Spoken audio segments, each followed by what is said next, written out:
Líder presentan Chilevisión Noticias.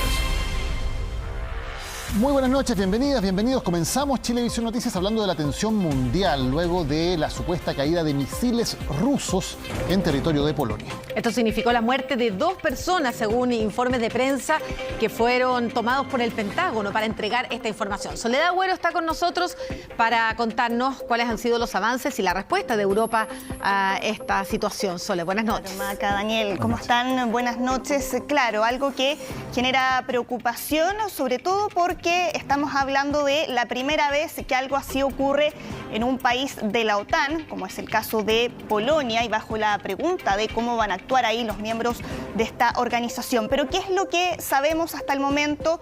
Desde el gobierno de Polonia confirmaron que 2 personas murieron producto de esta situación. Esto ocurrió en una zona que está ubicada ahí cerca de la frontera con Ucrania, en un lugar donde se estaba secando grano. Y según el Ministerio de Relaciones Exteriores de Polonia, serían misiles de fabricación rusa. Ahora, si escuchamos las reacciones que ha habido desde Estados Unidos o desde Polonia desde un comienzo, han sido ahí muy cautos a la hora de señalar de dónde provienen estos misiles, porque hay varias teorías que se están manejando. Esto se da además en un contexto después de un día donde hubo varios ataques de misiles por parte de Rusia hacia zonas civiles en Ucrania, la capital Kiev, en ciudades como Leópolis, ahí justamente en la frontera.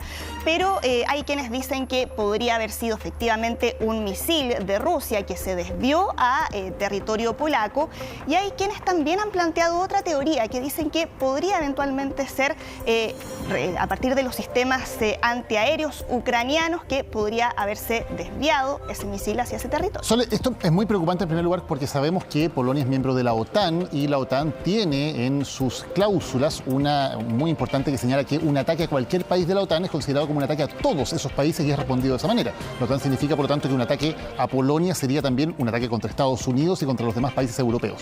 Ahora, en este caso, se entiende que de ser efectivo que es un misil ruso, podría ser una acción más bien accidental, vale decir que dentro de todo este ataque contra Ucrania, algún misil se hubiera sido desviado por las defensas antiaéreas de Ucrania, o bien hubiera sido una falla del propio misil. ¿Eso gatillaría qué tipo de respuestas eventualmente de la OTAN si es que se confirma esta información? Sí, a ver, eso es importante porque si escuchamos las reacciones tanto de Rusia como de Ucrania, desde Rusia ellos dicen, niegan estar involucrados en esto, dicen que es un intento por Ucrania, por seguir tratando de escalar este conflicto.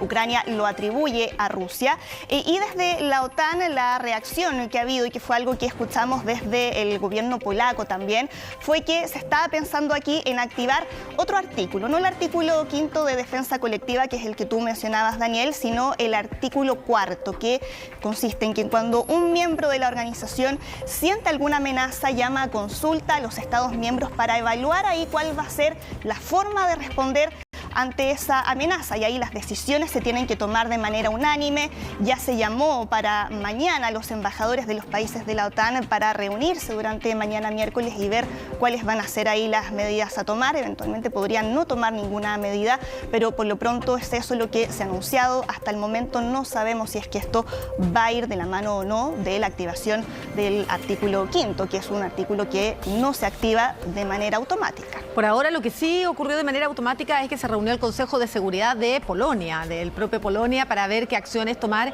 y cómo reaccionar a esto, y también reunir la información, porque como decíamos hasta ahora, la información ha sido recogida por distintos medios de prensa, fue replicada por el Pentágono, pero entregando esa información como fuente justamente en medios de prensa locales. Por lo tanto, tampoco hay una información muy oficial al respecto. Y quizás solo el mayor temor desde que comenzó este conflicto es cuánto podría llegar a escalar. Muchos hablan de la posibilidad de que esto se hubiera transformado en una guerra mundial si es que Europa se suma o si la OTAN se siente amenazada. Y hoy día podríamos decir que ha sido el momento más tenso respecto a a ese temor. Claro, siempre existió el temor de cuánto más podría seguir escalando esta guerra más allá de Rusia y de Ucrania, ¿no? Y en ese sentido habló hace poco el primer ministro de Polonia después de esta reunión que tú mencionabas, Maca, en donde él hace un llamado a la calma. Dice a los polacos que se mantengan en alerta, pero que están ahí evaluando bien cuáles van a ser las medidas a tomar. Hace un llamado a la calma, como les decía. Dice aquí nosotros no podemos ser presos tampoco de la información falsa, de la propaganda, porque sabemos que aquí también, y lo hemos reiterado en varias oportunidades, estamos ante una guerra comunicacional entre ambas partes. Previamente habíamos escuchado las declaraciones que habían emitido desde el gobierno de Polonia, el vocero del gobierno de ese país, para que pasemos a escuchar y después seguimos comentando. En relación con esta situación, iniciamos procedimientos que incluyen aumentar la preparación de algunas unidades militares en Polonia y aumentar la preparación de otros servicios uniformados de nuestro país. Y estamos en contacto con nuestros aliados claves. Por ahí escuchábamos las declaraciones del gobierno polaco, muy en línea de esto que comentábamos, de seguir evaluando y tratando de colaborar además entre los distintos países a la hora de poder obtener mayor información. Pero desde Ucrania ahí la postura fue distinta. Ahí escuchábamos al presidente de ese país, Volodymyr Zelensky, que inmediatamente salió a responsabilizar a Rusia por lo sucedido en Polonia. Tenemos también esas declaraciones para que las revisemos a continuación. Al terrorista se le tiene que poner en su lugar. Cuanto más tiempo Rusia sienta la impunidad, más amenazas creará para todos los que estén dentro del alcance de los misiles rusos. Atacar con misiles el territorio de la OTAN es un ataque de Rusia a la seguridad colectiva. Es una escalada significativa. Claro, y esto llega en un contexto solo que es bien particular, porque Rusia había sufrido una de sus peores derrotas militares hasta ahora en la guerra, obligándolo a replegarse de una de las zonas que había anexado, y como respuesta entonces lanza esta gran oleada de ataques sobre zonas civiles, sobre zonas que están más bien lejos del conflicto, como Leópolis, Lviv, que es la principal ciudad de la zona oeste de Ucrania. Entonces Rusia, después de haber sufrido una derrota muy importante estratégicamente, está de alguna manera intentando hacer sentir nuevamente a la población ucraniana, especialmente a la población civil, que todavía tiene el poder necesario para generar temor y generar miedo entre la población. Ahí estamos hablando del retiro de la ciudad de Jersón, que recordemos que había sido la única gran ciudad rusa, la única capital regional que desde el inicio de la invasión había estado en manos del ejército ruso y que ahora, a partir de la contraofensiva ucraniana, habían sufrido este revés.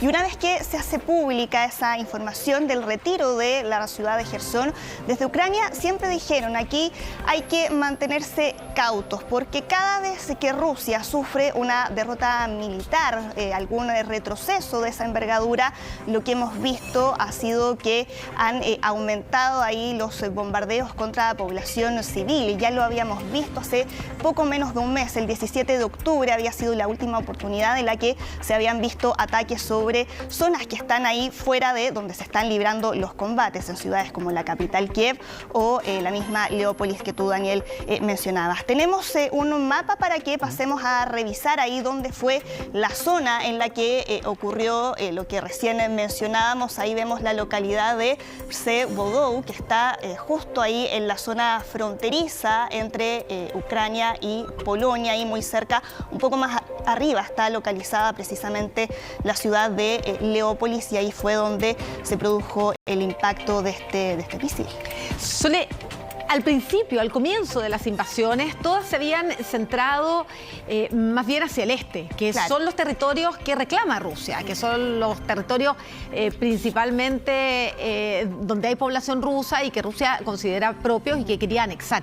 Y de poco, a medida que fue avanzando la guerra, los bombardeos se fueron acercando hacia la frontera de Polonia. Se fueron acercando peligrosamente, porque además recordemos que todo el escape de la población civil ucraniana se dio vía terrestre hacia Polonia, y justamente por ese sector, por el Lviv y por sus alrededores. Este misil habría caído en una granja polaca. Y hasta el momento Rusia no ha reconocido intencionalidad y tampoco ha reconocido que efectivamente sean sus misiles. Sí, no, ellos no han reconocido ser parte de esto. Dijeron que había sido un intento por seguir tratando de escalar este conflicto, de responsabilizarlos de algo que según ellos no hicieron, y ya vemos como nuevamente ahí van de alguna manera tirándose la pelota entre ellos sin que nadie se haga responsable. Ahora, además esto coincide con un momento diplomático a nivel internacional bien especial, porque estamos con la cumbre climática en Egipto, la COP, con el G20, donde de hecho estaba hasta hace poco, entre otros, precisamente el canciller ruso Sergei Lavrov, participando junto con las grandes potencias mundiales, entre ellos Estados Unidos, y luego viene también la cumbre de APEC, donde va a participar el presidente de Chile, entre otros. Esto es un momento de mucha diplomacia internacional y en el cual llega precisamente un ataque que evidentemente pone en una situación compleja a Rusia en términos de explicar cómo es posible que eventualmente un misil suyo haya terminado impactando y matando a 2 personas en territorio de la OTAN. Claro, y precisamente lo que está ocurriendo en Ucrania había sido uno de los temas que se habían tratado en esta primera jornada de la cumbre del G20. Se había estado trabajando en el borrador de la propuesta final, una propuesta que se va a tener que votar mañana en su última jornada. Y aquí es importante también señalar que países aliados de Rusia, pero que han mantenido ahí una postura ambigua a lo largo de todo este conflicto, como es China, sí se manifestó partidaria de defender el territorio ucraniano, que fue uno de los aspectos que llamó la atención ahí de las personas que estaban ahí presentes. Y de hecho, el único representante de Rusia, que es el canciller Sergei Lavrov, porque Vladimir Putin no asistió a esta reunión, se retiró antes de la segunda jornada, que va a ser mañana, donde se va a votar ahí la declaración final, en donde gran parte de los países ahí concordaron en condenar lo que está ocurriendo en Ucrania y también en condenar las amenazas que hemos escuchado por parte del Kremlin de utilizar la fuerza nuclear para defender el territorio ruso. Y además con una reunión muy cordial, la primera reunión que tienen como líderes, los líderes de China y de Estados Unidos, que el tema de Ucrania ha sido de gran tensión porque se considera que China de alguna manera apoya a Rusia. Había sido unos temas de mayor tensión entre ambos y tuvieron su primera reunión como líderes de sus respectivos países y estuvo muy marcada por gestos de bastante acercamiento y cordialidad, de modo que también eso es algo que de alguna manera hace que Rusia se vea un poco más aislada de lo que se veía hasta ahora en el concierto internacional. Solo hay una pregunta. Vladimir Putin no ha aparecido durante la jornada de hoy. Las respuestas no han sido en cámara como si vimos ahí al presidente de Ucrania o al líder de Polonia. No ha habido hoy día una respuesta oficial por parte de Rusia, por parte de su presidente. Por parte de su presidente no, lo único que habíamos escuchado habían sido vocerías desde el Kremlin, donde hacía mención a lo que ya les había mencionado, que era desmarcarse de cualquier responsabilidad de Rusia detrás de este misil que impactó en territorio polaco y que se está todavía investigando bien las distintas informaciones. Ya habían dicho que eran misiles de fabricación rusa, pero todavía aquí dicen todas las partes involucradas que están tratando de seguir recabando mayor información.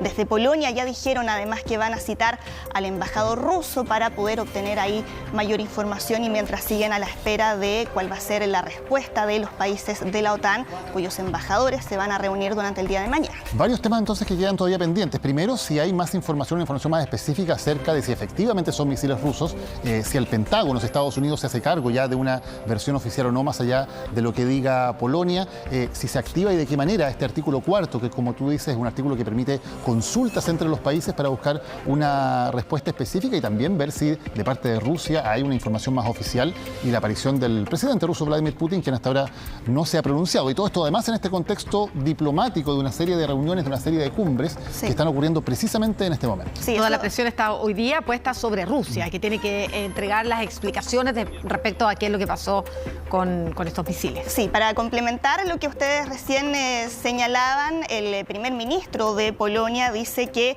este misil es muy probable que sea un misil de fabricación rusa, que era la versión inicial desde la Cancillería de ese país, pero dice no tenemos todavía evidencia definitiva de quién lo disparó, y ahí están todavía estas versiones contrapuestas que mencionaban en un comienzo y que es lo que requiere todavía seguir indagando al respecto. Desde el Pentágono también emitieron ahí declaraciones. Pasemos a revisar qué fue lo que dijo. No tenemos información en este momento para corroborar esos informes, pero de nuevo, lo estamos tomando en serio y analizándolos. Por lo tanto, me aseguraré de proporcionarle cualquier actualización tan pronto como la tengamos. Ahí está entonces lo que se está señalando desde Estados Unidos, que ha sido bastante cauto. Aquí también hay que entender que un hecho como este es de altísima tensión. Era una de las cosas que temíamos desde el principio de la guerra. Dos grandes temores. Uno, una posibilidad de que Rusia ocupara armas nucleares. Y el segundo gran temor desde el principio de la guerra era que efectivamente algún ataque ruso cruzara la frontera y llegara a un país de la OTAN. Era uno de los grandes miedos que había en estos 9 meses y por lo tanto, de alguna manera, Estados Unidos y las demás potencias estaban preparadas para un escenario así. Un escenario que hay que tomar, por un lado, con fuerza, con energía, por cierto, para que no se repita un ataque como este, pero también con la necesaria cautela y prudencia para no escalar una situación que ya está en el límite. Tú decías, una de las preguntas que se plantea ahora es cuál va a ser la respuesta de Europa. De eso depende en gran parte la investigación que se lleva a cabo y el resultado. Si hay intencionalidad o no en el lanzamiento de estos misiles, si efectivamente son misiles rusos, si estaban dirigidos hacia Polonia, que hasta el momento no ha habido nadie que haya asegurado eso de manera categórica, y es probablemente, Daniel, porque si así fuera y si lo reconoce la OTAN, lo obliga en cierta forma a responder y a responder de manera enérgica, y ahí sí la posibilidad de que esto se amplíe hacia Europa y se convierta, ojalá no sea así, Dios no lo quiera, en una guerra mundial, pero que es uno de los grandes temores que ha existido desde el principio, se transforma en algo real. Claro. Quisimos conversar con un experto chileno y preguntarle cuáles son los escenarios que se plantean a partir de este hecho, y esta es su respuesta. Yo creo que no van a observarse efectos militares inmediatos, aunque sí puede existir incentivos para incrementar la cantidad de insumos militares que países como Alemania, como Francia, como los mismos Estados Unidos están entregando a Ucrania. Sobre eso yo creo que este evento, este hito, puede presionar a la opinión pública europea, opinión pública que se encontraba relativamente dividida en términos de si sus países debieran seguir apoyando a Ucrania considerando la crisis energética, la inflación, los problemas de crecimiento, etcétera. Y yo creo que esto va a servir para la opinión pública europea. Dos elementos importantes entonces. Uno, que esto podría incentivar a Europa a entregar más recursos en armas a Ucrania, y el tema también de cómo vuelca la opinión pública a favor de Ucrania. Claro, recordando que en Europa se está acercando el invierno, que va a ser tremendamente crítico porque Europa depende en gran medida de los suministros de gas ruso para poder calefaccionarse, y eso está generando ya una serie de problemas y de dudas en la opinión pública europea con respecto a qué tan duro se puede ser con Rusia cuando dependen en gran parte del gas ruso para poder soportar el invierno. Exactamente. Y ahora que ya se están acercando ahí al invierno, están entrando en esa disyuntiva, mientras que Ucrania ha estado continuando ahí tratando de pedir a Occidente más envío de ayuda militar, pero por lo pronto, por ahora, no hay ningún indicio de que esto se trate de un ataque deliberado. Es algo que, como les decíamos, están ahí indagando. Vamos a estar obviamente atentos a cómo sigan evolucionando todos estos hechos, y ya vamos a estar actualizándolo más adelante. Acá, Daniel. Ya volvemos contigo entonces en un ratito al bloque internacional. Gracias, Sole. Gracias, Sole. Nos vemos. Buenas noches. Buenas noches. Y vamos ahora a informaciones nacionales, partiendo por el siguiente caso. A una conductora le entregaron su auto y solo horas después se lo robaron en plena autopista y lo chocaron. Quedó como pérdida total y no tenía todavía seguro. Claro, y como era nuevo, no tenía patente, y eso hizo mucho más difíciles las primeras pericias para encontrar el auto. Un hecho que ocurre a solo horas de que se discute en el Senado el proyecto de ley que justamente obligaría a las concesionarias a entregar los autos ya inscritos en el registro civil y con las patentes instaladas. Cuando logramos asistir a la gente que se había dado vuelta, nos dimos cuenta que salen dos tipos corriendo y para otra camioneta a alta velocidad, dejó una marca en el pavimento unos 10-12 metros, se suben estos tipos y salen por la salida de Mapocho, digamos, y ahí ya les perdimos el rastro. Se trata de un peculiar accidente que tiene una dramática historia. Ocurrió en la salida que da Mapocho por la Costanera Norte. La sorpresa para muchos conductores fue cuando, con el pasar de los angustiantes segundos, supieron de qué se trataba todo. Pensamos que fue un accidente, que nos toparon y que se dieron vuelta, entonces pensé que había gente accidentada. Pasamos a ver el auto, mi pololo fue al tiro a rescatar y no encontramos a nadie.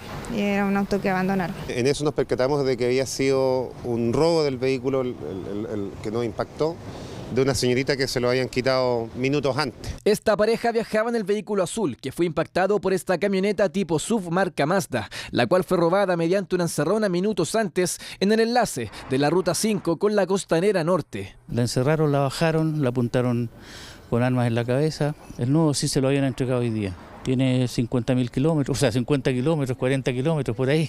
Si estaba nuevo no tenía ni siquiera patente.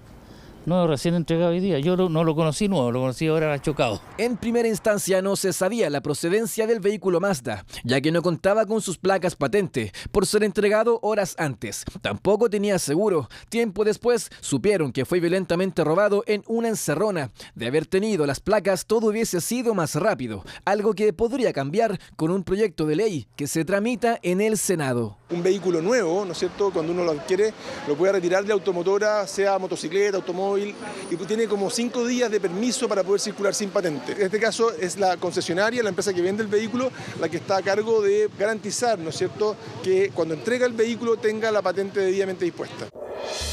La ley actual dice que los vehículos nuevos podrán transitar por la vía pública por un tiempo no superior a 5 días con la factura de compra del vehículo, solo para obtener permiso de circulación e instalar placas patentes, pero se eliminaría de aprobarse esta modificación. El proyecto en discusión obligaría a concesionarias a entregar los automóviles con la inscripción en el registro de vehículos del registro civil realizada, además de las placas patentes instaladas. Este miércoles se vota en Comisión de Transporte del Senado. Una ley como esta ayudaría a la fiscalización de vehículos que se utilizan para hechos delictuales y por lo tanto nosotros estamos con Carabineros y esperamos que este proyecto sea ley lo antes posible. Yo espero darle la máxima celeridad porque creo que es una buena iniciativa, pero hay que complementarla con medidas hacia Carabineros y hacia el registro civil. Esto de las 5 días con la factura ya no correría. Ah, no, sí, pues ideal, porque eso se presta para muchos vacíos legales, pues efectivamente. Me parece re bien porque por todo cobran. Si andás sin patente te para Carabineros, te controlan por cualquier motivo. Ojalá que no cobren más, ¿no? Porque ahora es lo mismo el valor del precio del auto. Medidas que buscan mejorar las fiscalizaciones y la seguridad de los usuarios. En cuanto a los afectados en la encerrona y el volcamiento, afortunadamente no hay lesionados. La policía trabaja para dar con el paradero de la banda involucrada. Una clienta de una reconocida tienda de un mall capitalino denuncia que fue asaltada al interior de ese lugar y que pese a que descubrió a quién le estaba robando, esas personas le habrían mostrado un arma. Claro, ha sido varias denuncias sobre robos de celulares dentro de las tiendas. En su mayoría, las víctimas son mujeres. Voy a sacar el celular y me doy cuenta que me lo está sacando una persona, una mujer. Entonces quedo con la mirada hacia abajo y me muestra, y como ella se da cuenta, ya me lo había sacado y me muestra como que andaba trayendo algo en la ropa, como una pistola, algo así. Es parte de la denuncia de una clienta de una reconocida tienda de ropa del centro comercial Costanera Norte, quien cuando estaba de compras fue testigo de cómo le robaban su celular y peor aún, quedó paralizada ante lo que parecía ser un arma. No me amenazó en ningún momento, tampoco es que la sacó y me amenazó directamente. Pero sí me mostró que si en el caso de que yo hiciera algo, probablemente ellos me iban a hacer algo. Después de que yo publiqué esto en Twitter me llegaron 1 millón de testimonios que son una banda, al parecer, de mujeres que va rotando por estas tiendas. Y es que así pareciera ser algún grupo de delincuentes que aprovechan los tumultos o las distracciones de algunas clientas que compran en reconocidas tiendas de ropa para llegar y robarles sus pertenencias. Delito que sería común. Sacaron el teléfono del abrigo y mi amiga cachó porque como que tiró el brazo para atrás y se le cayó el celular. Y ahí mi amiga cachó que le estaban sacando las cosas y la tipa como que eran tipas como que no se notaba que estaban robando. Como cuando salía toda la gente, en especial en estas fechas que ya la gente empieza como a ir mucho a los malls, ella estaba saliendo y le sacaron el celular de la mochila. Como que sintió una mano, pero al momento como de tocar, como que no sintió nada, le faltaba el teléfono y tenía la cartera abierta atrás. Una situación muy similar, pero en otra de estas reconocidas tiendas, fue lo que vivió Carolina, quien también se percató de cómo le robaron su teléfono. No compré nada, tuve menos de 10 minutos en la tienda cuando me percato que me habían hurtado mi celular desde mi mochila que siempre tuve hacia el frente, pero en algún momento se fue hacia atrás, quizá alguien me rozó, no lo recuerdo bien. Y el tema es que cuando estoy saliendo de la tienda me doy cuenta que mi mochila está abierta y que no tiene mi equipo celular. Y más indignante aún, fue la respuesta que dice obtuvo Carolina, como también la primera clienta de la que le contábamos. Me dijeron que, bueno, que ellos tenían cámaras, pero es que en realidad, ¿para qué iban a ver las cámaras? Y esto probablemente ya se habían ido y hasta ellos les habían robado el celular en algún momento. Y yo le digo, pucha, me acaban de robar acá en tu tienda. Y me dice, es que no podemos hacer nada. Yo le digo, pero ustedes están aquí para resguardar también la seguridad de nosotros. Los tipos están en la tienda. Habían unas personas medio extrañas. Entonces yo le dije, bueno, si vemos las cámaras, algo se puede hacer. Y el tipo me dice que no, porque si fuera por eso, yo era el 7º robo de esa mañana. Y es que una cosa es la seguridad que el propio centro comercial puede brindar y otra distinta son los guardias que pertenecen a las distintas tiendas en su interior. Pasa eso y aparte que el mall no se hace responsable de esas cosas a menos que te estén robando así como... literal, así como el celular al lado del guardia, no se meten. A través de un comunicado, Mall Costanera Center confirmó que al revisar las cámaras de la tienda, efectivamente se registró el robo y que ante episodios como estos, aseguran, han reforzado la seguridad en accesos, áreas comunes y estacionamientos. Mientras a través de redes sociales, son varios clientes quienes denuncian este tipo de robos. Un partido de fútbol en Quinta Normal terminó con estas imágenes de gran violencia. El árbitro fue golpeado por varios de los jugadores y asistentes. En el video se ve incluso que una persona lo golpea con lo que parece ser un arma. Y desgraciadamente no es el único caso, porque en Talcahuano un jugador terminó grave luego de una pelea con el equipo rival.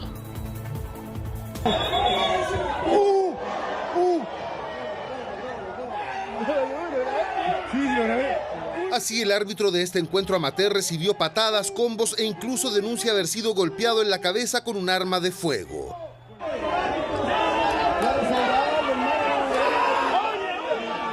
Me pegó un cachazo y se ven 2 personas que andan con armas. Sí, tengo un corte de 3 puntos que me pusieron y tengo un golpe, el último que me pegó por detrás. Y que lo estén amenazando, me echáis, te disparo.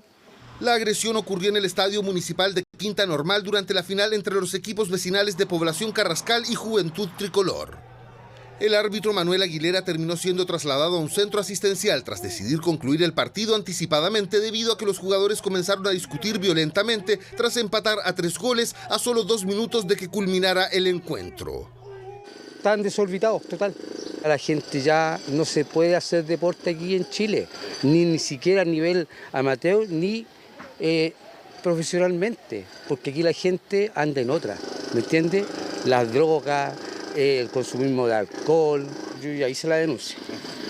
Y lamentablemente no es la única investigación que el Ministerio Público deberá realizar respecto a hechos ocurridos en encuentros deportivos.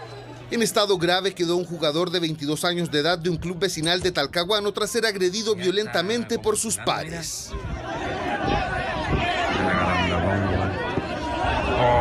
Le puso la media patada en la cabeza, güey.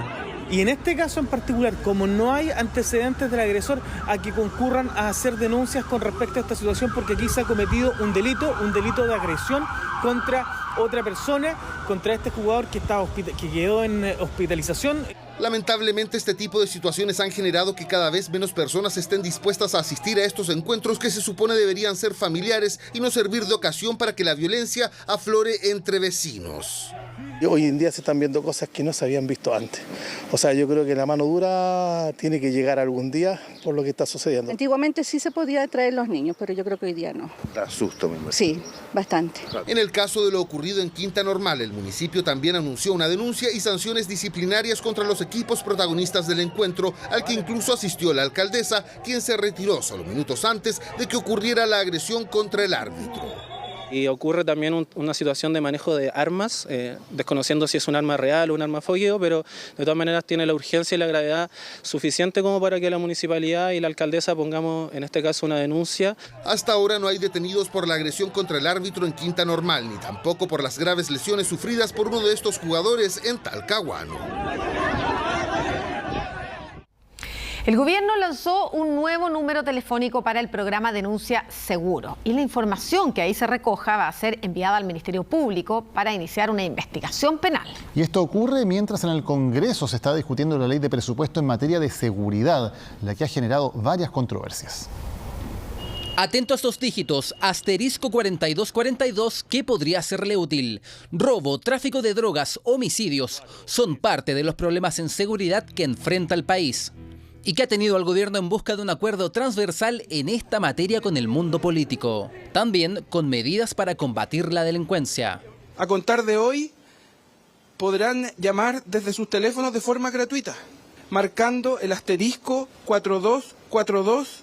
Van a poder hacer una denuncia anónima. Nuevo número del programa Denuncia Seguro, el cual está habilitado para recibir la información de delitos de homicidio, robo de vehículos, trata de personas y tráfico de migrantes, entre otras materias, y que se diferencia de los números de las policías. Si las personas no denuncian, estamos a ciegas. No se trata de denuncias de delitos que están cometiéndose infraganti, porque no es un mecanismo de reacción rápida, no es para que los carabineros lleguen a proteger a la víctima, es para que esto llegue a los organismos que tienen la tarea de investigar y de analizar y darle seguimiento a los delitos. Información que es enviada al Ministerio Público en forma de denuncia, para que las fiscalías generen una causa penal destinada a la investigación. Número que está operativo durante todo el año, programa que comenzó en 2011 con otros dígitos. En 2022 ya acumula más de 15.000 llamadas, un 30% más que el mismo periodo del 2021. Bueno, usted me habla del asunto del número, yo creo que para mí no, porque la solución no está en un número. Lo que hace falta en el país es más resguardo, más carabineros, más seguridad. Me sirve otra alternativa. Por último, porque dejo constancia. Ya no se puede decir que nadie dijo nada y a nadie le importó, de que hay indiferencia de las personas por este tipo de situaciones. Opiniones divididas sobre este nuevo número. Esto en momentos en que se discute en el Congreso el presupuesto del 2023, donde el ítem de seguridad ha generado debate. Incluso desde sectores de la oposición ingresaron una indicación que busca aumentar el sueldo de carabineros. Lo que está haciendo el gobierno es tratar con este alza del presupuesto del 4.4% respecto a la seguridad, es poder comprar vehículos, pero de nuevo, vehículos que ¿quiénes van a manejar? Queremos subirle en un 30% a Carabineros su sueldo. Críticas que también han venido por el lado de los montos asignados a seguridad en el presupuesto, el que aumentó un 4,4% en relación al de este año. Aquí hay cosas concretas, un aumento de un 4,4% en seguridad, la compra de 1.027 vehículos, el reforzamiento de las dotaciones policiales, la compra de mejor equipamiento para los carabineros. Nuevo número para denuncias a investigar en uno de los puntos que más preocupa a los chilenos, la seguridad en nuestro país. En la población La Legua, en la comuna de San Joaquín, muchos vecinos han perdido gran parte de la mercadería que tenían en sus casas. Esto por un corte de luz que ya se ha prolongado durante todo el día. La causa, un accidente que provocó anoche un vecino del sector que estaba estacionando su camión y arrasó con los cables del alumbrado público y botó 12 postes. Tomando 11 y de repente siento la explosión, ¿no? Que fue el generador, pero fuerte. Terrible, mi frigider, todas mis cosas se están echando a perder. No sabíamos qué es lo que era y cuando yo salí vimos todos los postes aquí abajo. Y fue la sorpresa de muchos vecinos que luego de quedar sin luz salieron a la calle y pudieron ver no solo uno, ni siquiera dos, sino que 12 postes tirados en el piso. Con los primeros rayos de sol, la magnitud del daño era evidente y el responsable, el conductor de un camión que tras estacionarse pasó a llevar parte de los cables de menor altura. No, se enredaron con el tubo de escape. Estaban muy bajos los cables entonces. Sí, pues siempre han estado bajos aquí, pues siempre lo hemos estado tirando para arriba. Si mira es que se pasa esto, no voy a querer que pasen estas cosas. Pero pasó. ¿Qué vamos a hacer? Con el paso de las horas, el problema aumentaba, sobre todo para quienes trabajan con la electricidad. Ese es el caso de David, quien tiene esta heladería desde los años 50 y con el corte de luz sumado a los más de 30 grados de calor, su mercadería a la venta terminó así. Acabamos de salir con las camionetas a un frigorífico para poder salvar los helados, porque ustedes están viendo aquí 12 cubetas, pero en realidad las que hay en bodega son entre 800 y 1000 cubetas. Los helados se han vuelto agua. Un día de 35 grados y realmente da un poco de impotencia no poder saber a qué hora va a volver la luz. Media cuadra más arriba se constata un problema similar que afectaba a pequeños comerciantes que con impotencia sumaban no solo horas sin luz, sino que mercadería que perdía su cadena de frío. Kilos y kilos de jamón, cecinas y productos congelados que ya no pueden salir a la venta. Preocupada porque es cecina, necesita refrigeración, aparte de eso, la existente ya. Entonces hay una preocupación porque se puede perder. Este tipo de, mira, la cecina que tenía ahí, la tuve que poner acá porque esto está como que le queda un poquito de frío. Va a tratar de mantenerla, porque de aquí no sé hasta qué hora va a estar la luz corta, así que... Trabajos que continúan y que comprenden un radio que afecta a más de 300 vecinos de la comuna de San Joaquín, entre Santa Rosa, Carlos Valdovinos, Las Industrias y Salvador Allende. Accidente que pone en tela de juicio la mantención que realizan las empresas de telecomunicaciones, dueñas de los cables de color negro y que acá causaron el efecto dominó. Hay que considerar que permanentemente hay que estar haciendo inspecciones en las redes, no solo nuestra empresa la hace, las empresas de telecomunicaciones entendemos que también están haciendo lo propio. Las pérdidas de alimentos o eventuales daños a las instalaciones de nuestros clientes, eso evidentemente existen compensaciones automáticas dependiendo del tiempo de interrupción que tienen los clientes. Si hay daños adicionales, eso tienen que revisarse caso a caso. Los vecinos de La Legua tendrán que tener un poco más de paciencia, ya que en él se ha autoimpuesto un plazo de trabajo que contempla la reposición del servicio a más tardar las 12 de la noche. Además, el camionero no la sacó barata, ya que el costo que deberá pagar por cada uno de los postes destruidos podría ascender a varios millones de pesos. El ministro de Hacienda anticipó que habrá un respiro en el precio de las bencinas a partir de esta semana. Claro, esto en el marco de que la inflación poco a poco está comenzando a ceder y no solamente los combustibles van a mantener su precio, también ciertos alimentos como el aceite no deberían seguir subiendo de aquí a fin de año.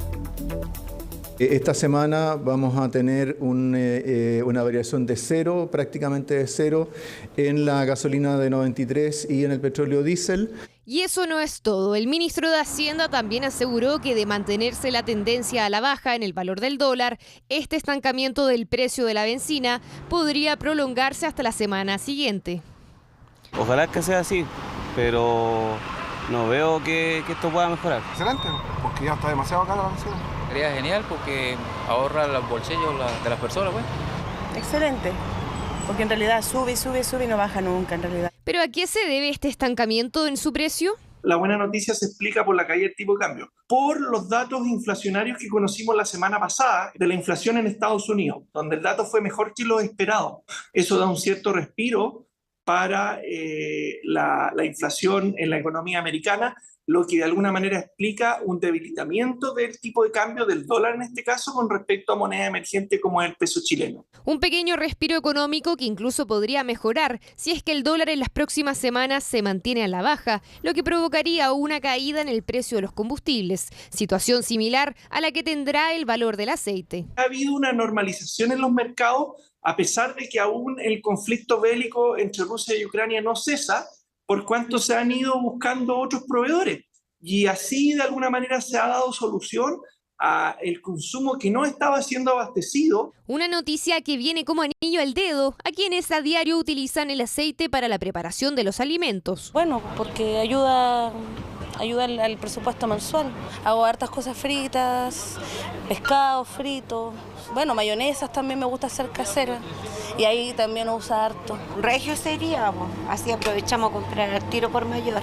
Pero eso no es todo. El Ministerio de Agricultura publicó el indicador de precios de los mejores alimentos de la estación y reveló que las ferias de la región metropolitana ofrecen productos hasta en un 83% más baratos que los supermercados. ¿Cuáles? La papa, precio razonable, el pepino, el zapallo italiano, en muchas partes se encuentran, incluso ofertas de 3 alcachofas por lucas, las lechugas han bajado en torno a un 20% en todo el país. Y por cierto, la frutilla, según el MAT de esta semana, ha bajado entre un 10 y un 30%.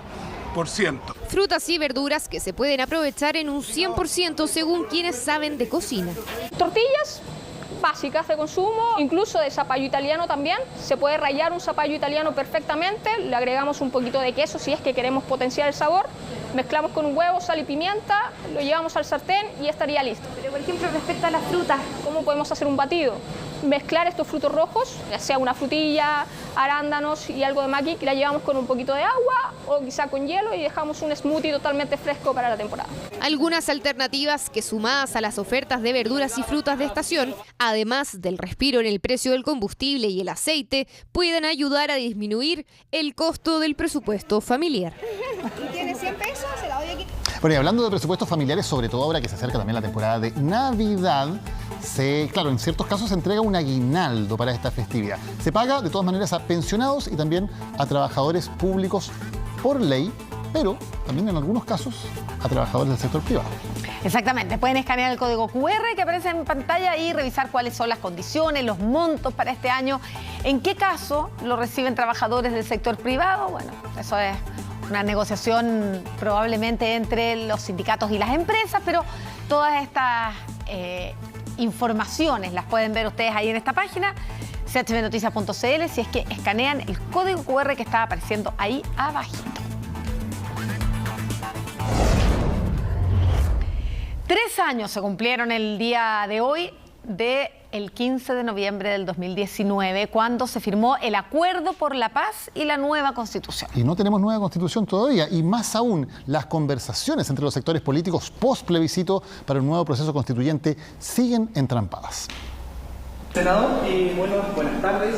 Se cumplen 3 años del 15 de noviembre. Esperemos no cumplir 15 años sin una nueva Constitución. Claro, aún no pasan 15 años, pero Lapsus da cuenta de lo complejo que ha sido el proceso para tener una nueva Constitución. Los partidos abajo firmantes han acordado una salida institucional. 3 años se cumplieron este martes desde la firma del Acuerdo por la Paz, la respuesta del mundo político al estallido social. Desde entonces, un texto rechazado y conversaciones que aún no llegan a puerto mantienen estancado el avance hacia un nuevo proceso constituyente. No hay ninguna duda que la política está al deber con la gente. El 2019 propusimos reformas sociales y casi nada se ha hecho, salvo la pensión garantizada universal. Y tampoco se ha hecho la nueva Constitución. Naturalmente que preocupa, es urgente retomar el proceso constitucional. Creo que los factores que de alguna manera provocaron el estallido social no han desaparecido del todo. Y aunque por estos días las fuerzas políticas intentan aunar posturas, solo han zanjado las bases o bordes para la redacción de un nuevo texto, y el árbitro que velaría por ellos, el mecanismo sigue pendiente. Esta semana el presidente de RD se abrió a la posibilidad de que el órgano redactor pueda ser mixto, con integrantes electos y expertos designados, lo que podría acercar posturas con la oposición. Me parece que está dándose a la razón el senador Latorre. Cuando ellos parten de la base de generar un cuerpo colegiado de 132 personas, lo que le están diciendo al país es que queremos exactamente lo mismo que ya fracasó. Como alianza de gobierno vamos a tener una propuesta única el día viernes y vamos a conciliar lo que es la democracia, la participación ciudadana, también con la experiencia, con la expertise. Pero aún son múltiples los nudos pendientes. Nosotros habíamos señalado en su oportunidad 125 miembros más 9 escaños reservados. De acuerdo a la propuesta de Chile Vamos, no habrían escaños reservados, no habría paridad de corrección, solamente de entrada. Eran 50 miembros constituyentes. Hoy día estamos en un gallito bien lamentable entre aquellos que quieren hacer todo exactamente igual, generar y repetir con calco una convención como la que fracasó, y aquellos que legítimamente también, pero nosotros no estamos en esa posición, no quieren hacer nada. Y en cuanto a los plazos, hemos dado esta semana para cerrar cuál va a ser el mecanismo. Llegar a un acuerdo esta misma semana. Queda resuelto en el mes de noviembre. Noviembre sería el mes clave, aunque también hay quienes tienen diferencias. Preferimos no hacer nada a hacerlo bien. Y como están sentados un año en la mesa de negociación, hasta lograr convencer a la contraparte de que esto hay que hacerlo de manera diferente. Retomaría el proceso constituyente para salvaguardarlo en un momento en el que haya mayor legitimidad una vez que se apruebe, por ejemplo, la reforma previsional. Proceso aún abierto a 3 años del Acuerdo por la Paz. Esta noche, en Reportaje a Fondo.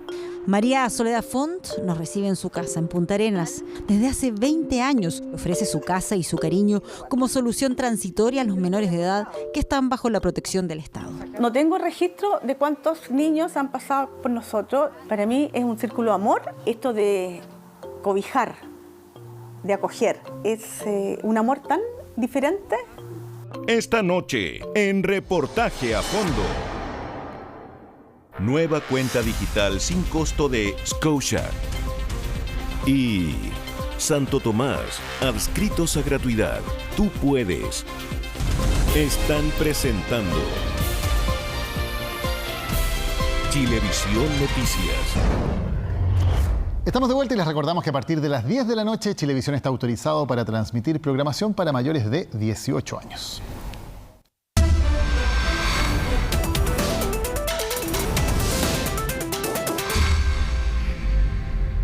Hace algunos meses llamó la atención un niño disfrazado de superhéroe que giraba sin parar alrededor del presidente cuando fue a Magallanes. Finalmente resultó ser un niño que estaba al cuidado de la mamá del presidente. Ella lleva más de 20 años cumpliendo esa labor. Un voluntariado que hoy es más necesario que nunca, considerando que en Chile 4.000 niños están esperando por una familia de cuidadores que les permitan salir de las residencias de menores en que viven. El reportaje es de Patricia Venegas. Hoy día a todos los chilenos y chilenas les digo que estamos construyendo encontrarnos como país, en avanzar en... Dando vueltas sin parar, con su traje de Superman, volaba alrededor del presidente Gabriel Boric, tras su votación en Punta Arenas para el plebiscito. El mandatario ni se inmutó. Claro, porque a este pequeño superhéroe lo conoce desde que tenía 2 días de vida, cuando llegó a su casa dentro del programa de familias de acogida. Pero no ha sido el único. Desde hace 20 años, su madre ofrece su casa y su cariño como solución transitoria a los menores de edad que están bajo la protección del Estado. ¿Qué la motiva? ¿Por qué alguien está dispuesto a amar a un niño sabiendo que pronto tendrá que dejarlo partir? ¿Esta isla del tesoro? Viajamos a Punta Arenas, al hogar temporal de este Superman de 4 años, para entender por qué es importante esta solución alternativa, que está en nuestro sistema, pero que muchos miran con temor o suspicacia. A las 8:30 de la noche de este lunes, una alerta convulsionó el ambiente al interior de este recinto del Sename. Lisette, una menor de 11 años, interna, yacía desvanecida. Cada cierto tiempo nos remecemos con noticias trágicas sobre las fallas del Estado en la protección de los menores de edad que han sido abandonados por sus padres o que la justicia ha determinado que deben salir de sus hogares. Y aunque la actual normativa es clara en señalar que los niños y niñas entre 0 y 3 años de edad serán siempre acogidos en modalidad familiar, eso no se cumple. Esa ley estamos lejos de cumplirla. Tenemos más de 300 niños que no podemos hoy día sacar de las residencias de lactantes porque no tenemos familias que sean capaces de poder recibir a estos niños. Y la verdad no es que no tengamos familia. Lo que nos pasa es que esas familias que sí pueden, no saben. Catalina y Jesús tienen 20 años de matrimonio y 3 hijos con los que comparten el amor por la música. Pero encontraban que en su casa aún tenían espacio para recibir a alguien más. Pensaron en adoptar hasta que descubrieron que existían las familias de acogida. Al principio para mi esposo fue complicado porque dice, no, qué terrible que uno pueda tener un niño, encariñarse y después devolverlo. Entonces, ¿cómo lo hace? Entonces, la mayoría de las personas quiere adoptar. Lo evaluamos como familia y llegamos a la conclusión de que sí, estábamos aptos para adoptar a cualquier... De cualquier edad. De cualquier edad. Si fuera discapacitado también no teníamos problema alguno. Y así fue que entraron en este carrusel de emociones que es ser una familia de acogida, es decir, una alternativa para que niños, niñas y adolescentes que se encuentran bajo protección del Estado puedan permanecer en un entorno de cariño y cuidado familiar y no en un hogar o residencia. Catalina, Jesús y sus 3 hijos optaron por ese camino y nerviosos y expectantes esperaban la llegada de una joven de 17 años. Estábamos todos nerviosos, mi hijo menor estaba muy nervioso. Cuando llegó la niña de acogida, hubo inmediatamente entre ellos 2 mucha buena onda, así como que era muy parecido. Les gustaban los dos ver películas de terror y la pasaban muy bien. Y se apegaron mucho ellos dos. Después, con el tiempo, ella se fue conociendo más con mi hija. Ella le enseñaba un baile, mi hija le enseñaba otro baile a ella y así. Y fue todo muy, muy armónico, muy bonito.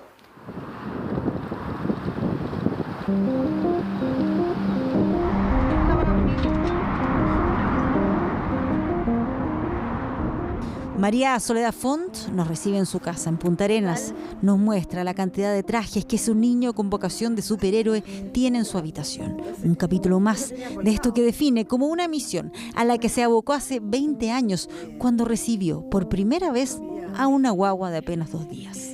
Estaba tan emocionada y llamando a mi marido a la oficina me decía, por favor, dime que sí, porque ya pero prométeme que no vas a estar agotada, prométeme que no. Y bueno, y ahí partimos nosotros. Pasaron 3 meses y llegó el momento de dejar de abrazarlo y cuidarlo, porque se iba junto a su familia definitiva. Bueno, vino el personal indicado a llevárselo en el fondo, lo entregamos. 2 de mis niños estaban llorando en esta partida. Y después los papás pidieron conocernos, entonces vinieron, lo que nunca se hacía. Bueno, vinieron, lloraba a la señora jueza, los padres, bueno, la gente de esa época del Sename, mis hijos.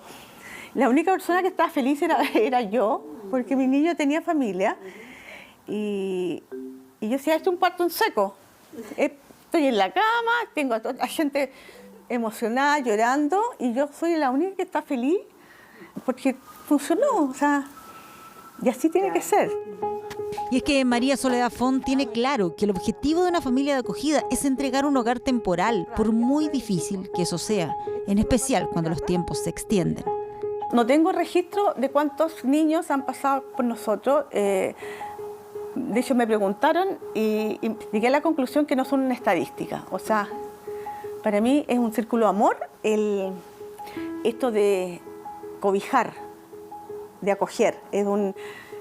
Es un amor tan diferente. Hoy, por ejemplo, el pequeño Superman que corría alrededor del presidente Boric ya lleva cerca de 4 años con ellos. Bueno, cuando él estaba acá lo llevaba al jardín también, porque caminando él anda.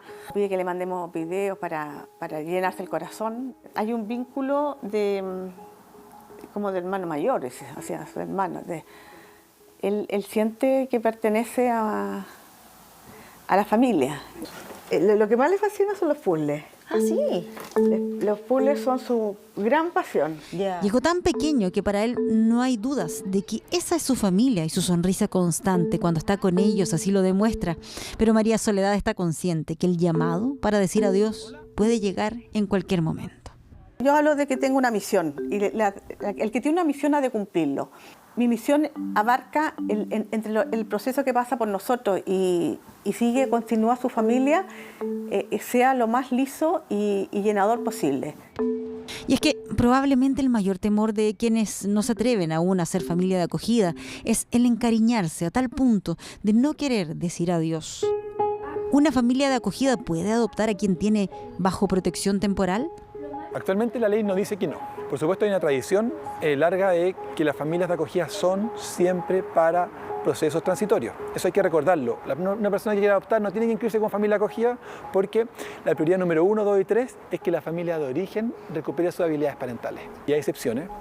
Y en ese sentido las excepciones son cada vez más comprendidas por los jueces y las juezas. Hoy día hay un nuevo proyecto de ley de adopción y hoy día justamente se está discutiendo mayormente como también la posibilidad de que las familias de acogida abiertamente se pronuncie, ¿cierto?, la posibilidad de adoptar y cómo se regula la adopción. Hoy día no está la adopción abierta, que es como así clarificada, pero es algo que todavía está en proceso de trámite y de discusión.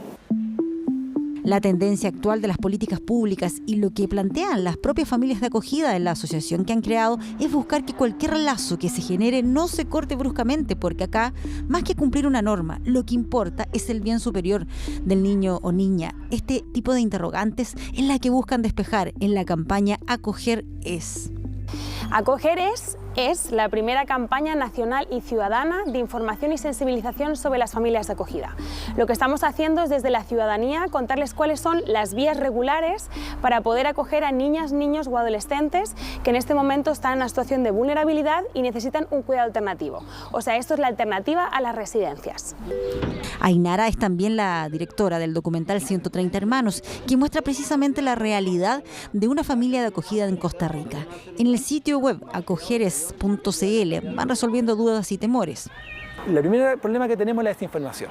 No se saben los matices de que hay familias de urgencia, de temporal mediano o de indefinida, de que hay hasta un permiso parental de hasta 3 meses, jornada completa para poder generar un vínculo profundo. No saben que van a ser acompañados por un programa, las familias homoparentales pueden ser familias de acogida, las familias solteras pueden ser familias de acogida, porque lo que se busca es una familia para ese niño y no un niño para esa familia. Bien lo saben Karina y Macarena. Con 13 años de relación empezaron a averiguar sobre este tipo de programas, pero con dudas. Teníamos un poco de aprensión, al ser una familia lesbo, familia, digamos, teníamos como ese miedo que a toda la familia nos da de pues, nos van a pescar en realidad, como nos van a tomar en cuenta. Pero sí, nos tomaron en cuenta. Afortunadamente caímos en una fundación que es súper abierta de mente, que comprende que las familias son diversas. Desde hace 8 meses le entregan su cariño y dedicación a un niño de casi 2 años que venía de una residencia. Yo creo que una de las cosas más fuertes que yo he visto es cómo, a pesar de una corta edad, un niño puede ser muy dañado. Entonces, cada día cuenta. Ver cuánto ha crecido en esa parte como hacia el amor, ¿sí? Como a dejarse ser amado. Porque al principio le costaba demasiado, le costaba mucho. Y ahora esta pequeña persona es capaz de pedir un abrazo. Y eso es súper lindo igual.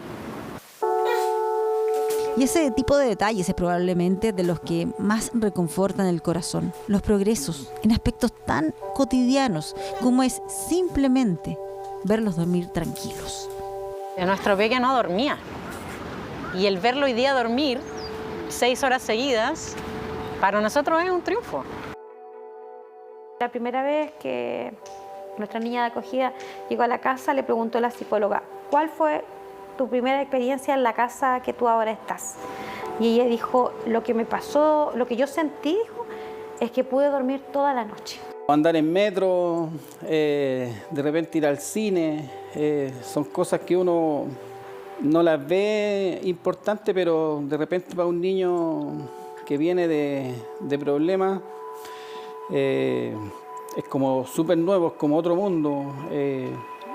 Uno queda impactado de repente de cosas que cuentan ellos. Karina y Macarena sienten un amor profundo por el niño que llegó a sus vidas, teniendo muy en claro que se trata de un vínculo temporal. Igual uno se entrega por completo, ¿no? Sí. Es difícil no entregarse porque es alguien que lo necesita. En vez de pensar en que esto es como, tengo algo que después voy a perder, es más bien, este niño tuvo la oportunidad de conocer otra familia que en realidad es agrandar su familia, es agrandar su núcleo, es agrandar su red de apoyo. Para ser familia de acogida, los requisitos son ser mayor de edad, no tener antecedentes penales, ni estar inhabilitado para trabajar con niños, contar con ingresos económicos estables que satisfagan las necesidades del grupo familiar, tener la voluntad de participar en el proceso de evaluación y además asumir que la familia de acogida es una medida judicial de cuidado transitorio. Amar también es dejar partir. Amar es dejar partir porque, claro, muchas veces cuesta y duele, pero qué mejor gesto de amor que eso. La necesidad de contar con más familias de acogida es mucha y aún mayor el impacto que pueden provocar en los cerca de 4.400 niños, niñas y adolescentes que aún permanecen en residencias. Mientras, este pequeño Superman seguirá jugando, riendo, protegido bajo esa capa de amor que le brinda su familia temporal, a la espera de que llegue el momento de volar hacia su próxima aventura. Vocé, la serie. Nuevo episodio cada jueves en Paramount Plus. Y Yo Soy, ahora de domingo a miércoles. Están presentando Chilevisión Noticias.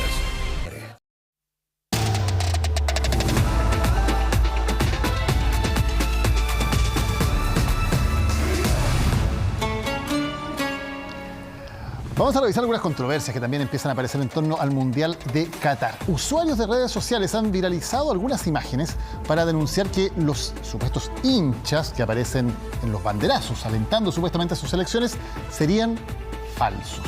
Vamos a ver esta y otras polémicas en la siguiente nota cuando quedan solo 5 días para la inauguración del Mundial. Enterarme de la polémica de los videos que salieron de los supuestos hinchas de ciertos países que parece que no son hinchas de esos países. Supuestos seguidores argentinos, brasileños, franceses y hasta españoles cantando y animando a su selección. A pesar del entusiasmo, la animación fake ha sido rápidamente detectada en las redes sociales. Claro. La astucia de usuarios de redes sociales dejó al descubierto el primer chascarro del Mundial de Qatar. Y estas son las imágenes de la polémica. Registros de banderazos liderados por supuestos hinchas de distintas nacionalidades que ya vivían la previa del certamen.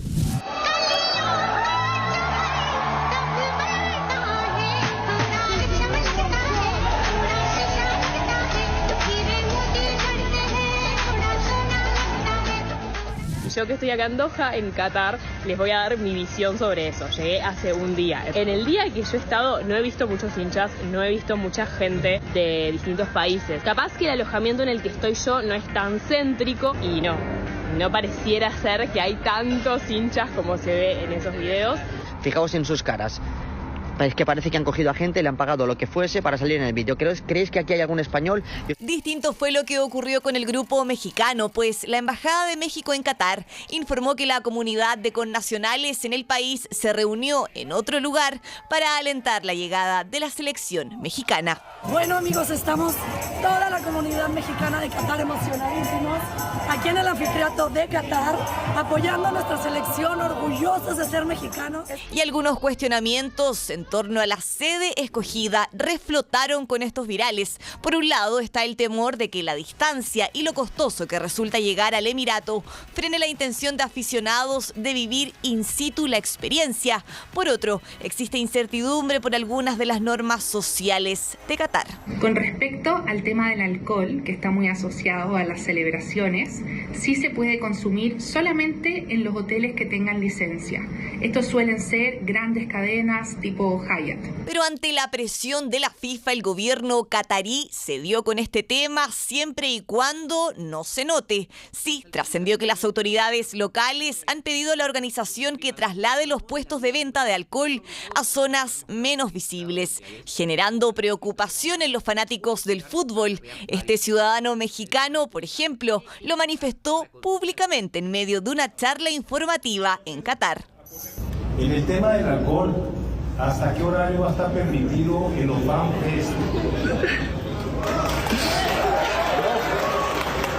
Su pregunta incluso sacó aplausos. Las discotecas, los bares cierran a las 2 de la mañana. Para el tema del mundial, van a ampliar el horario. Es si tú puedes andar con una bocina, por decir, móvil. Yo siento que la música va a ser muy necesaria porque el alcohol no va a estar disponible en todos lados. Hasta ahora se ha informado que en los puntos de venta se podrá consumir alcohol desde 3 horas antes de los partidos y hasta 1 hora después de estos, pero no se podrá comprar ni consumir durante el juego. Lo más importante, solo está permitido beber en las áreas designadas. Hay que entender que las personas musulmanas suelen denunciar cualquier acto que ellos consideran incorrecto. Y esto no lo hacen desde la maldad, lo hacen porque ellos creen que te están haciendo un favor, que te están ayudando. Más vale no exceder los límites ya establecidos. Continuarán las flexibilidades en torno a los festejos. Aparecerán durante las próximas horas más hinchas, dudas que con el correr de los días se disiparán. Así se vive la peculiar previa del fútbol. Aún no se da el pitazo inicial, pero Qatar ya se tomó la agenda noticiosa de todo el mundo. Y mientras en Qatar esperan recibir bien a los turistas, aquí en nuestro país un científico australiano fue víctima del robo de sus pertenencias cuando visitaba la quinta región y perdió más de 20 años de investigación. Claro, lo está ofreciendo una recompensa para poder recuperarla. Una situación que se da en medio de una alerta que realizó Estados Unidos y que posiciona a Chile como un país en que hay que tomar ciertos resguardos al momento de visitar. Recientemente Estados Unidos activó una alerta a sus compatriotas que decidían viajar a Chile. Nuestro país está considerado en el nivel 2 de seguridad según el ranking que establecieron para cada uno de los destinos, que significa que deben ejercer mayor precaución por temas de seguridad. La llegada del crucero Silver Explorer no pasó desapercibida. Es que después de años la compañía Royal Caribbean regresaba a Valparaíso, puerto al que no venía por temas de seguridad. A bordo iba Peter Harrison, cuyo paso por Chile quedó marcado por la delincuencia. Nosotros estábamos mirando aves mientras el bus esperaba por nosotros, pero uno de los conductores desafortunadamente abandonó el bus y dejó la puerta abierta. Una o más personas tomaron los primeros bolsos. En ellos habían pasaportes, tarjetas de crédito, dinero y cámaras. Es uno de los 12 pasajeros afectados por el robo que sufrieron el domingo en Reñaca. Peter es un reconocido ornitólogo australiano y perdió uno de sus más preciados portafolios de trabajo. Tenía $20,000 en equipos de cámara, pero lo más importante, que es invaluable en comparación con lo demás, fue que perdí mis notas de investigación de varias carpetas que tenían el trabajo de mis últimos 20 años. Algunos de ellos nunca fueron publicados. Es por episodios como estos que la Oficina de Asuntos Consulares del Departamento de Estado de Estados Unidos activó una alerta a sus compatriotas que viajen a Chile. En la actualidad, Chile figura en el nivel 2, el que es muy frecuente y significa que el Departamento de Estado desea que los ciudadanos estadounidenses que viajen estén informados acerca de los riesgos posibles que implica realizar un viaje al país y que tomen las precauciones pertinentes. Las opiniones que se puedan emitir más allá de las fronteras chilenas están dentro de los canales soberanos de cada país. Es totalmente normal que un país asesore y entregue información respecto a otros países y también lo hacemos nosotros como país. Esperamos que los flujos de turismo crezcan para el verano. Así se refería el subsecretario a esta categorización que hizo el país norteamericano de Chile. Y para entenderlo, este es el mapa y sitúa a diferentes países por niveles de seguridad por los cuales los ciudadanos estadounidenses que decidan viajar se informen con todas las medidas necesarias para su resguardo.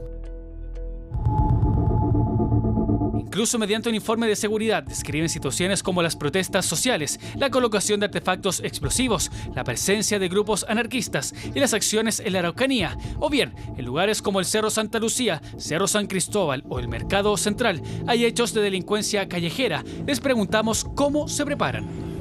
No mucho, la verdad. No. Reservamos nuestro vuelo y vinimos. Muy simple. Vimos muy pocas complicaciones. Vimos que había pasado los últimos años, pero no nos desanimamos a venir, porque el consenso general dice que pese a la peligrosidad, es un lugar magnífico. Pese a esto, en Valparaíso miran con optimismo esta evaluación, pese a no ser necesariamente favorable. Sin duda que hay que trabajar en la seguridad.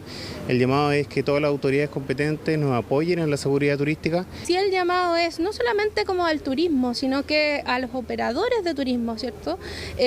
A poder en el fondo resguardar, informar de mejor manera a sus pasajeros, de manera que no se produzcan, digamos, hechos lamentables como el que ocurrió acá en Reñaca.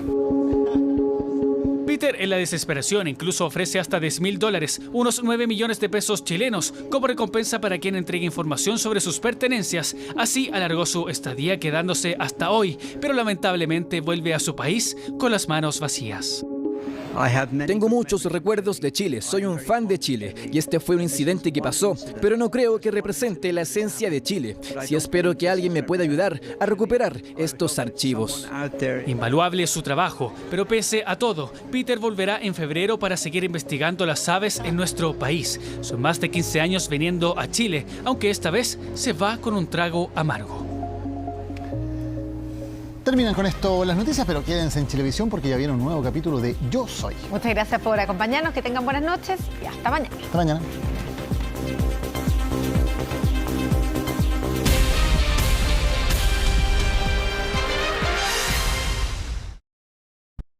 MG, Scotia, Claro, Santo Tomás, Sodimac y Líder. Presentaron Chilevisión Noticias.